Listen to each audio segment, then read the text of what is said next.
Hey there. Ever wonder what makes an interior design website like really pop? And I don't just mean look pretty, but like actually draw you in, you know?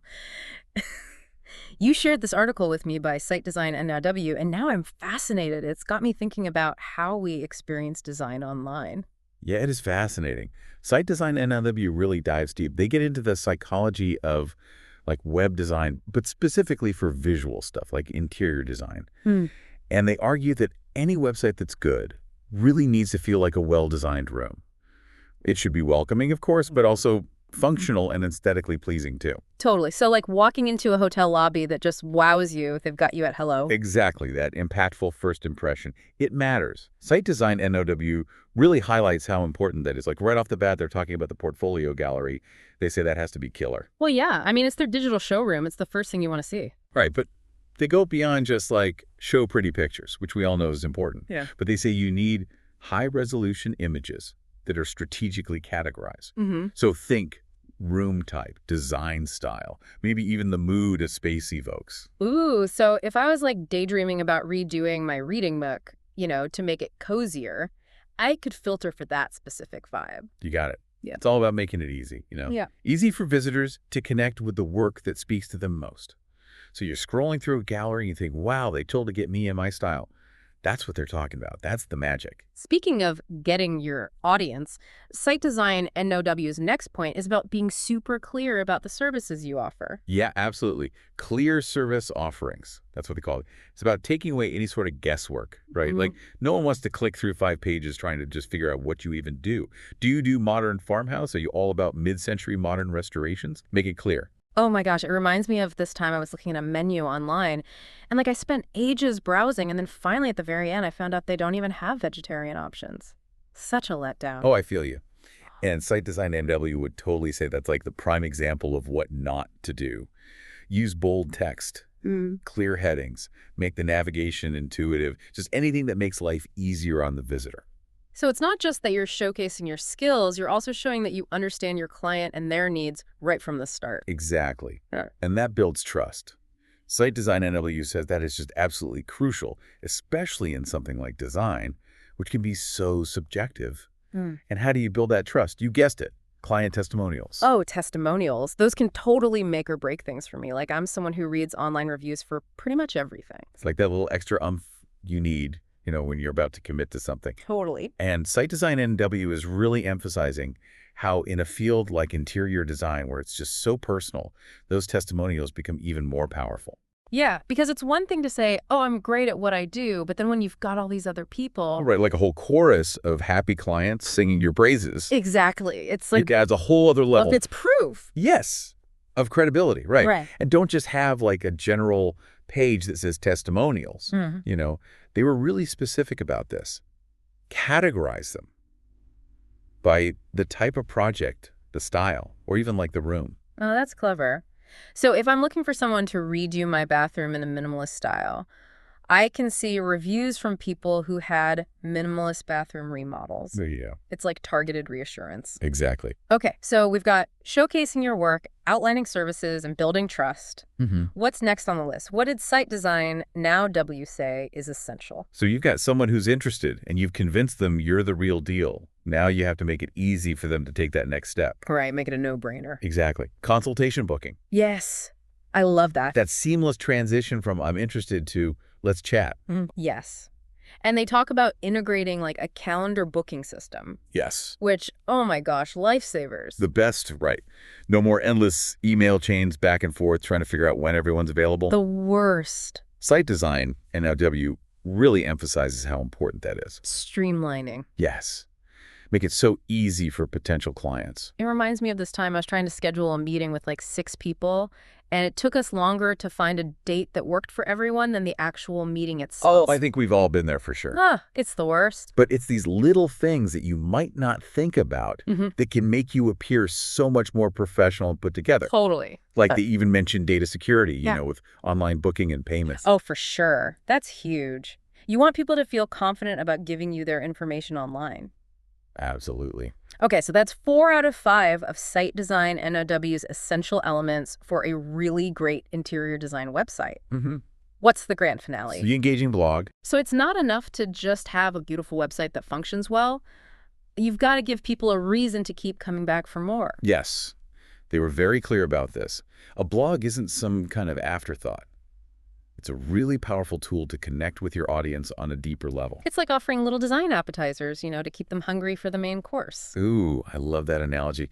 And they're suggesting that you think of your blog as a way to share valuable information, insights, and even just inspiration related to your field. So not just like pretty pictures of finished projects, but like behind the scenes peeks at your process. Exactly. Or like tips on how to choose paint colors. Yes. Or like trend forecasts Oh, for fun. the coming year. It's all about showcasing your personality, your passion, and that unique perspective that you have. So you stand out. Yes. They emphasize that you need to make sure that the content you're putting out is actually relevant to your ideal client. So you're not just putting out general design advice. So for example, say your ideal client is a really busy professional who wants a really stylish home, but they want it to be low maintenance. You wouldn't share a blog post about elaborate DIY projects. Exactly. Because those take a lot of time. You have to tailor the content to their needs, their lifestyle, even their location. Oh, interesting. So like if you're a designer in like a coastal town, you might want to think about articles that have to do with bringing in natural elements or creating that beachy vibe. So it's all about speaking directly to your audience's aspirations. Yes. Showing them that you get them. They were big on that. Okay, so we talked about those 5 main things that Site Design NOW recommended, but then they also got into some more technical aspects too. They did. Right, like SEO. Yes. SEO optimization, and especially for local searches, which makes sense. Totally. If I'm looking for an interior designer, I'm Googling interior designers near me. Right. So you want to make sure you actually pop up. Exactly. I don't want to have to go to page 5 of the search results to find you. You'll be a well-kept secret, but no one will know about you. They also talked about responsive design. Yes, very important. Making sure your website looks good on my phone, Yeah. just as good as it looks on my desktop. Because let's be real, most people are looking at design inspiration on their phones these days. Probably while we're waiting in line for coffee or something. Multitasking. And then finally, they talked about usability testing, So important. which is so smart. It's one thing for you to think that your website is easy to navigate, but you need to know if it actually is. Yeah, you need to have fresh eyes on it. Right. Have some people test it out. It's like a website warming party. There you go. I love it. Okay, so we've got those 5 key elements: the portfolio gallery, clear service offerings, client testimonials, consultation booking, and the engaging blog. That's quite a list. It is, but they're all so important. They are. What was the most impactful takeaway for you? Honestly. I think for me, it was this whole theme of being intentional and strategic. Yeah. Yes, aesthetics are a big deal in the design world. We all know that. But it's so much more than just pretty pictures. It's deeper than that. It's about the whole user experience, the message you're trying to get across, and how all of that ties back to your brand and who you are as a designer. 100%. And I think what I love about this is that it goes way beyond interior design. It totally does. Like these principles that Site Design NW talked about, they can apply to anyone who's building an online presence. Photographers, writers, chefs. Artists. Yes. Anyone. Anyone who wants to showcase their work online.